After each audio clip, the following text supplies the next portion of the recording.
It's our last full day and ang aga pa. Actually, hindi na pala. 10 a.m. na. Magda 10 a.m. na. And ayan, wala pang katao-tao sa Myeongdong. Pupunta kami dun sa yung parang fish market, yung may mga king crab. So yun ang agenda lang namin for today. And then later, hindi ko pa alam. Pero this is Myeongdong in the morning. Kaya nakita niyo yung hotel namin. Sobrang lapit, diba? You're in the heart of Myeongdong. Ganun ka ano yung hotel namin.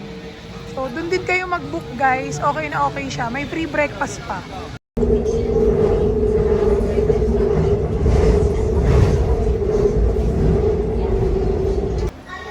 Ayun pala, Noryangjin pala yung pangalan. Hindi ko masabi kanina. So, yan. Exit.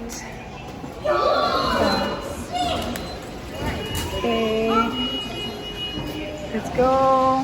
Pagka-exit nyo, turn left. And then, ayun na siya. Yung building na yon, yung white. So, ang lapit lang sa exit. So, nung last time kasi na pumunta kami nga dito sa Korea, parang 3 araw halos yung hindi kami nakalibot talaga dahil nagkasakit si Mateo. So, nandun lang kami sa Myeongdong. Ako lang yung lumalabas. So, isa to sa mga naka-checklist ko na pupuntahan. Tapos, hindi namin napuntahan.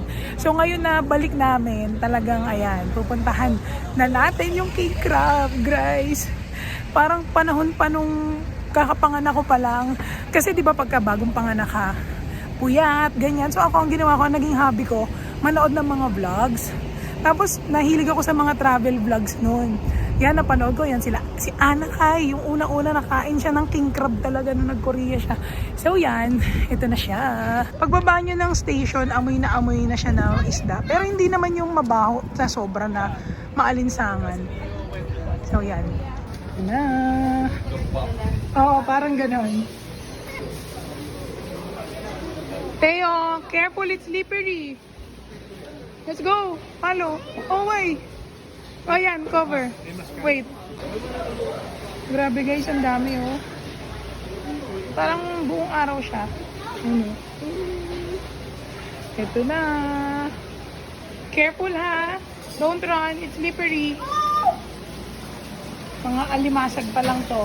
Crab pa lang na malalaki. Shrimp. Oh my gosh. Oh, stingray oh. Stingray. Oh, pampano ba to? Wow. Ang laki, ang lawak nito. Tapos sa second floor, alam ko yung magpapaluto. Pwede kang kumain. Yan. Ito, mentay ko ata to eh. They're still swimming. Wow. Ayan, dito na ata bibili. Pero, no,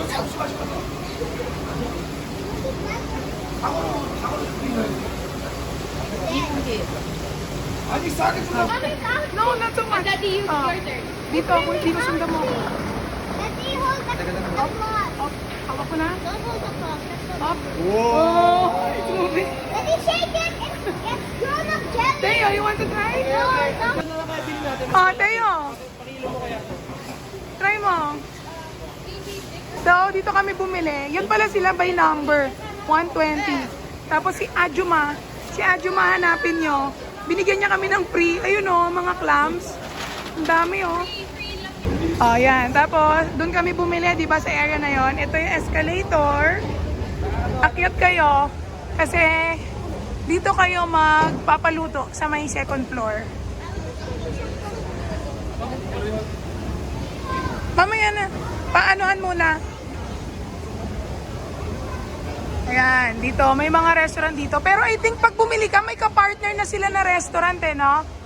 Ayan. So, yung binilan namin, may mga kapartner na sila na restaurant. So, meron din naman dito, yung pwede ka nang bumili. Hindi mo na kailangan umano sa baba. Like yan, no? May mga salmon na. Guys, punta kayo dito kasi ang king crab sa Pilipinas ay mga nasa 20,000 plus ata, kung di ako nagkakamali. Yung binili namin, yung mas malaki, nasa 8,000 pesos. Ayan. So, ito yung mga restaurants nila. Ayan. Diyan magpapaluto. I don't want to eat crab. Okay, let's see. So, I will ayan. just eat you. Dito yung restaurant. And Eat the then, crab. ayan, nilagay kami sa may view. Yeah, you can eat the crab, anak. Here, wow, there's a view. Okay. Wow. Lagi nakatingin sa akin si... Pero maganda si ate ah. Pwede siya maging artista sa... Namitingin sa akin eh. Di na ako tumitingin eh. Kiligin doon. Also public transportation. Pero dito po na agad po kuya, hindi pa siya free cancellation. Wow. Pay now. Pero hindi kumain din ako sa Hey, look, beer. I found the clam. Oh, Wait, this drink lang? Ay, hindi pa. Kaya, hindi pa siya. Oh, sige. Oh, I was just did what you did. I will open all the clams. Clams? What are the clams? Yeah, here.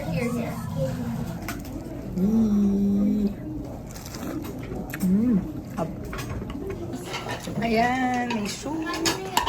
And ito, yung sabaw kanina, ginawa siyang rice. Masarap daw yan. Yan, kain na. Yung isa spicy. So, this is the aftermath. Yan. Ginawang plato. Just get out of here. You're dead. Sa mga gusto palang makaalam, yung total na binayaran is 15,000 pesos. Around ganon. Kasi yung king crab na malaki is 195,000 won. Yung fish is 60,000 won. And then yung cooking fee, may cooking fee, parang dun sa tampas atin, 118,000 won. So masarap naman yung food, pero siguro ang nakaano lang dun sa experience is yung medyo matagal. Sobrang tagal nang nangyaring pagpe-prepare. As in, parang inabot kami ng 1.5 hours. Tapos, syempre, dahil nahihirapang mag-explain, di ba? Yung mga order, ang hirap i-follow up. Tapos, parang sinabi namin dun sa isa. Tapos, hindi pa pala nasabi dun sa isa. So, yun. Ito kasi, yung mga kapatid ko, second experience na nila to. So, yung first experience nila, much better daw. Pero, medyo old lang yung restaurant, tsaka parang medyo madumi. Ayan, dito daw sila. Yung sa amin yung sa dulo, 0, number 0. May mga number kasi sila per restaurant. Yung sa amin, number 0. Ito, I think, is number 12. Oo, number 12 siya. Yan, dyan daw sila unang kumain. Mas okay daw yung service kasi pinagbubukas talaga, lahat nakaprepare agad, mabilis. Yung ngayon kasi medyo matagal. Pero kung food yung pag-uusapan, masarap syempre, di ba? Ang laman, king crab. So yun, pag pupunta kayo, i-recommend ko na i-try nyo to. Nandito na rin lang kayo, hindi nyo naman siya mabibili ng ganun kamura sa Pilipinas. Mahal siya, yes, 8,000, di ba? Pero compared kasi sa presyo sa atin, pag doon ka bumili, mahal talaga. So, yun, try nyo. Okay siya. Sarap. So, anyway, now, papunta na kami. Hindi ko alam kung saan, pero i-update ko na lang kayo pag nandun na kami. Okay, nandito kami sa Yeouido ata, parang Wall Street of Korea, at galit ang mga kotse. Yan. So, puro buildings. Pero, tignan natin kung ano meron. Ito, parang place siya na maraming kainan. Shopping street ata to eh. Ah, sorry. If it's the Wall Street of Korea, then it's offices and workers, right? So, yan. Okay, so andito na kami sa Hyundai Mall. Shopping lang kami. Char. So, ganito yung mga tindahan niya. Ayan. Louis Vuitton. Ay. So, ito yung mall. Puro siya high-end. Dior. Sabi ng sister-in-law ko, dito daw yung Queen of Tears ba yun? Hindi kasi ako mahilig manood ng mga series. Pero dito daw yung Queen of Tears. Dito kami sa food court, guys. And ako, ang marirecommend ko sa inyo is kung pupunta kayo sa Korea, mas okay magtingin sa mga food court. Ito, may pop-up ng Ichiran. You know, solo-solo din. Tapos daming food. Ayan o, ito naman shabu-shabu o. Ayan. Itutur ko kayo guys sa Korean food court. Usually ganito sa food court nila. Ayan, may mga fruits. Ayan o.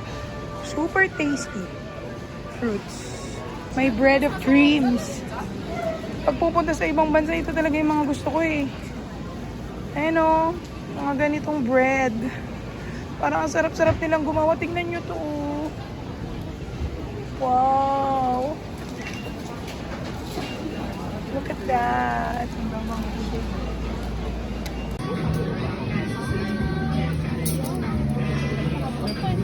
So, nakaupo muna kami dito sa food court. And then ito, sikat daw to. Masarap daw to.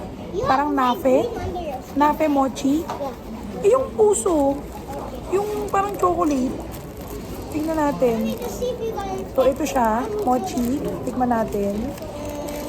Dahil masarap daw.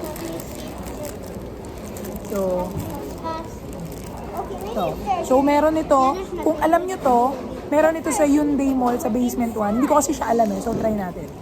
Okay, there's nothing. Stitch. Okay, let's check everyone. Why do I see like... Ang sarap na. I just get yum yum yum yum. Can I eat that man? Ah, that's so yummy, yum yum. I love allergic people. Dahil di naman super nakakabusog yung food sa crab, ito yung biniling snacks. It's a breakfast. Ito oh, kanafe din na croissant. Ano ba yan? Uso pala dito yung kanafe. Tapos egg tart. Ito, red bean with butter. Bread. Masarap yung mga ganyan We nila. have bread. And Wait a then, minute. Who's that in the door? ala, tignan nyo naman to. Grabe naman yan, guys. Ano naman to? Grabe, di ba? Tignan nyo naman yung itsura ng mga cakes nila and pastries. Grabe, oh.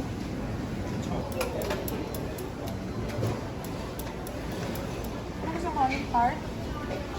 May cheese tart pa din, mahal. Dalawa. Ha? Ano pa gusto mo? Ano pa gusto mo? Sige.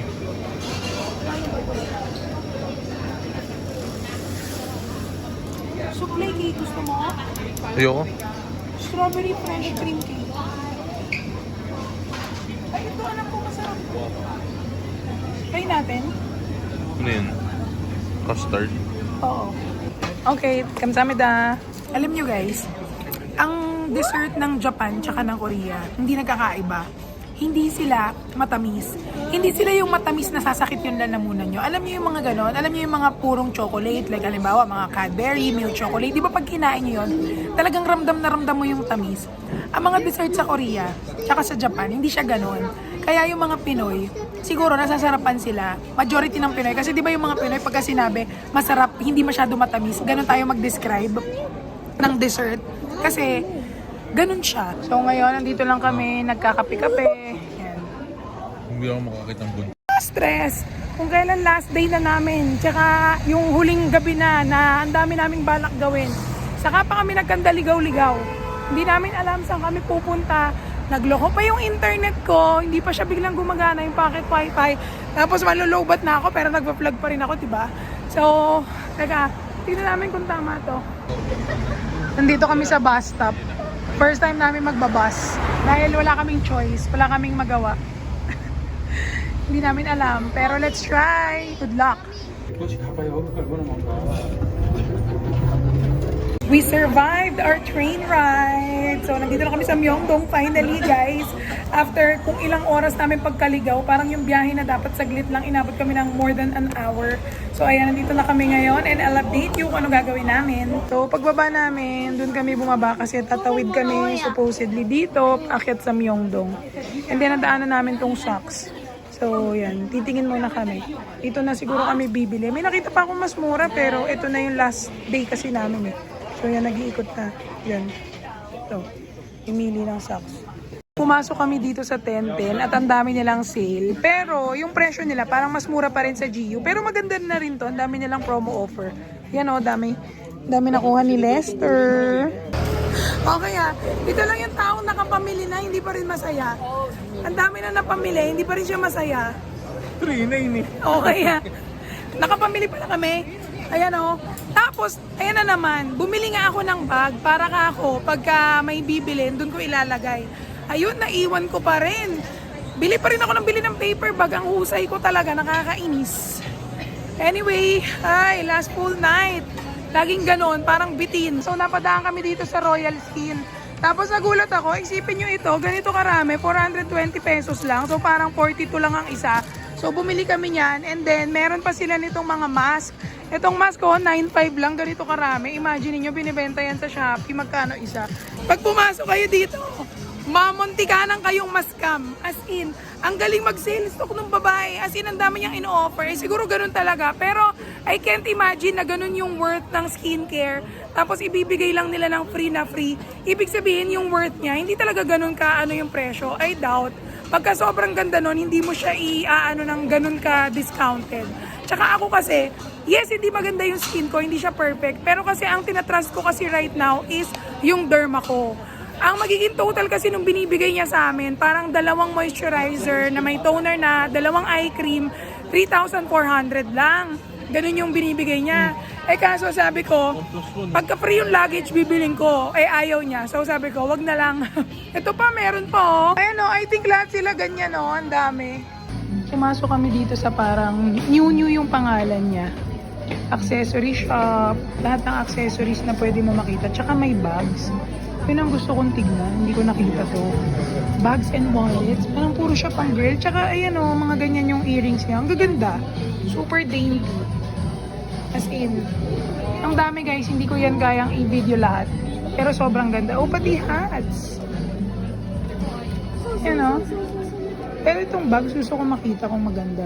Ayan o, ang daming bags. Hello, ang dami pa pala dito sa second floor oh.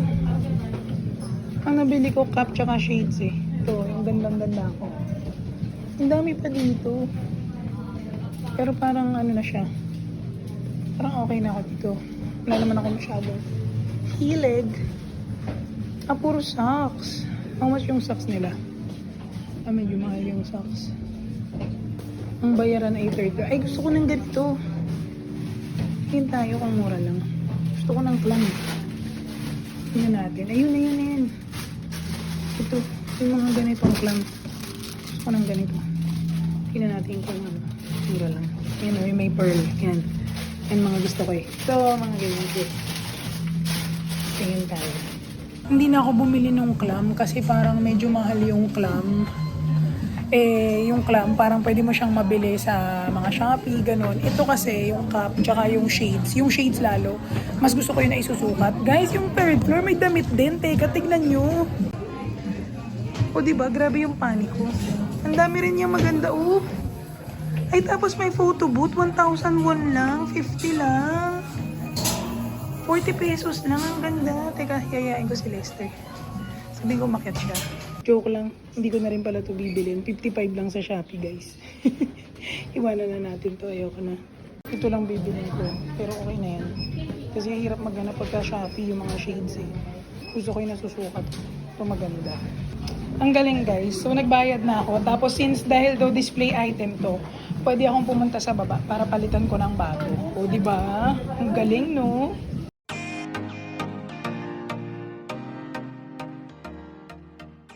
Hala guys, tignan nyo. Ang ganda ng suklay. Grabe guys. As in legit fluffy kung fluffy. Tignan nyo. Fluffy. Sarap. Very light. Sarap. Okay guys. So hindi na ako nakapag-update. Kasi pagkagaling namin sa mga last shopping sa Myeongdong, kami ay nag-pack. Kasi maaga yung flight namin. So nandito ulit kami sa Wangbi Jeep. Yung kinainan namin nung isang gabi na kompleto kami. So yan. Dito ulit kami kakain kasi it's our last night. Kaya dito ulit kami magdi-dinner kasi nagustuhan daw ni Daddy. Nasarapan daw siya. Kaya yan. Kapoy. Pagod ako, grabe. But at least okay na, nagpack na kami. Ang aga lang ng flight namin, 9 a.m. So alis kami ng hotel mga 4 a.m. or 5 a.m. So yun. Anyway, I'll update you pagkakain na kami ulit sa loob, ha? Ayan. And then, ito, Wangbi Jeep. Yan. And then, ayan yung price ng mga meat nila. If you're curious. So, Wangbi Jeep. Ayan. Okay? For reference, guys. Okay? Yan. Ikaw, rice. Ilang rice ka? Dalawa? No, rice di. Milk. Rice. Yan. Then, ito. Okay. Then, meron na silang mga, ano to, luto na. I think, luto na to mga to. Kasi grilled na eh, grilled. Tsaka nakalagay oh, this is not a barbecue menu. Tapos, beer. Binibigyan ng isa. Yan. So, dito guys, pala sa Wang Bijib, kailangan kung ilan kayo, yun ang o-orderin nyo. Medyo strict sila sa ganon. So, yung kaninang umaga na hindi namin natuloy, ngayon na namin check yung HBAF. So, yan, tingin tayo. Maingay ha, so hindi ko na kayo isasama dahil baka ma-demonetize. Dito na kami sa hotel namin. And ito lang yung binili naming honey butter almond. 3 lang. Isa mixed nuts tapos 2 almond. Kasi ayoko na mag-try ng iba. Tsaka sobrang tatamis. Baka mamaya hindi lang maubos. Thank you. Okay guys, so we are finally home and nagpapak lang ako, ayan, as you can see. And gusto ko lang i-rundown kung magkano naman yung nagastos natin for day 4. So this is our final day kasi tomorrow sobrang aga ng flight namin, 4 a.m. Okay, so ito yung ending natin ng day 3. And then day 4, so nag-start tayo sa Noryangjin Market. Naka 15,000 pesos kami doon, around 15,000 pesos. But sagot kasi yun ng brother ko. So, hindi yun ko sa aming family budget traveler. Pero, kung halimbawa kayo, pupunta kayo doon, gusto nyo siyang matry, merong mga mura, merong 3,000 pesos, ganyan, for the experience. Pero kung ayaw nyo naman at hindi siya maiba-budget, pwede nyo rin naman siyang tanggalin na sa itinerary nyo dito sa Korea. And then after noon is yung 900 pesos, around 900 pesos na pastry na kinain namin doon sa Hyundai Mall. Okay, so since grupo nga kami, tapos may iba na bumili ng coffee, kumbaga yung iba bumili ng coffee, yung iba bumili din ng dessert, ako din bumili ako ng mga pastry, 900. Yun na rin yung parang feeling ko na magagastos nyo. Kung halimbawa kayo ay kagaya namin na family of 3, tapos gusto nyo rin magkape, magtinapay, mga around 900 pesos yung magagastos nyo. Kasi like halimbawa kami lang naman na mister ko yung magkakape, ganyan, tinapay, share kami. So yun. After that, yung nagbus kami na nagkaligaw-ligaw kami. So ang binayad namin ay 120 pesos. So yan. And then, after doon, pumunta na kami ng Myeongdong. Di ba nakabalik na kami? Una is nag-shopping sa top 10. Okay. Top 10, naka 4,000 pesos kami.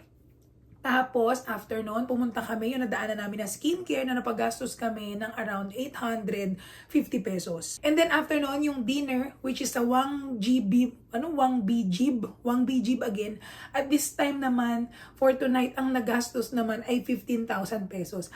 Again, nilibre naman to ng daddy ko. So, ngayon naman, kung kayo ay feeling nyo, hindi nyo afford yung ganun, pwede nyo naman siyang skip, hindi nyo naman kailangan kainan. May mga iba naman na kagaya nung ginawa natin ng ibang araw, di ba, na unlimited samgyupsal. Ito kasi premium beef kasi yung ino-offer nila. Hindi yung mga usual na nakakain natin sa Pilipinas na samgyupsal. So, hindi ko na rin siya i-add dito kagaya nung sa Noryangjin Market kasi technically, hindi naman kami yung gumastos nun. At yun yung mga bagay na pwede nyong option na skip.